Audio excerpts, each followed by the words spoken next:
Hi, my book is called Big Men Fear Me. It's about George McCullough, the founder and first publisher of the Globe and Mail newspaper.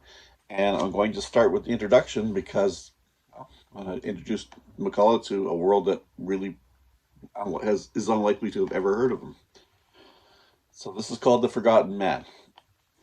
This is a book about a man who many people, including those at the center of economic and political power, expected to be Prime Minister of Canada. Instead, he died mysteriously when he was just 47 years old. You probably never heard of George McCullough because he's been deliberately erased from Canadian history. Toronto columnist Robert Fulford calls his biography one of the greatest unwritten books in Canadian history. Well, here's his biography.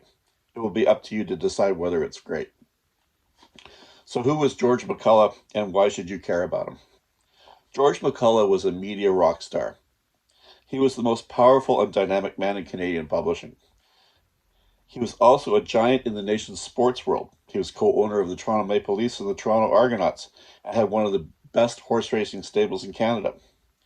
McCullough moved easily among the elites of the Western world, and though seen as a flawed man by those at the very top of Anglosphere governments, was feared and respected.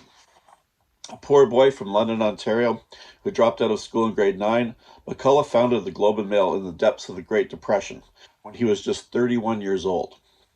The Globe and Mail and Empire had been around for decades before McCullough came along, but they were moribund newspapers that were dying of bad management. He hammered them together and made them the country's most powerful political newspaper.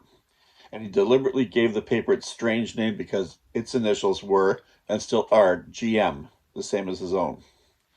McCullough worked his way up from nothing by hiking the back roads of rural Ontario selling newspapers during the terrible recession that followed the end of the First World War and the 1918 flu pandemic. When he rose from those dusty roads to a reporting job in the newsroom of the Globe, he dragged his own ball and chain. As a young man, he was an alcoholic. Booze masked the fact that he was also bipolar, and that turned out to be the thing that stopped him from becoming a national politician. In the end, it was probably mental illness that killed him. McCullough, with the help of William Wright, Canada's richest man and a most bizarre multimillionaire, became a force in national politics. He advocated for one-party government in Ottawa and at Queen's Park. And for a while, he tried to convince Ontario's leaders to ditch democracy because partisanship got in the way of decision-making when Canada was struggling through an economic crisis. And to be blunt, he succeeded. Well, thank you for hearing me read a piece of this book, and good luck to everybody.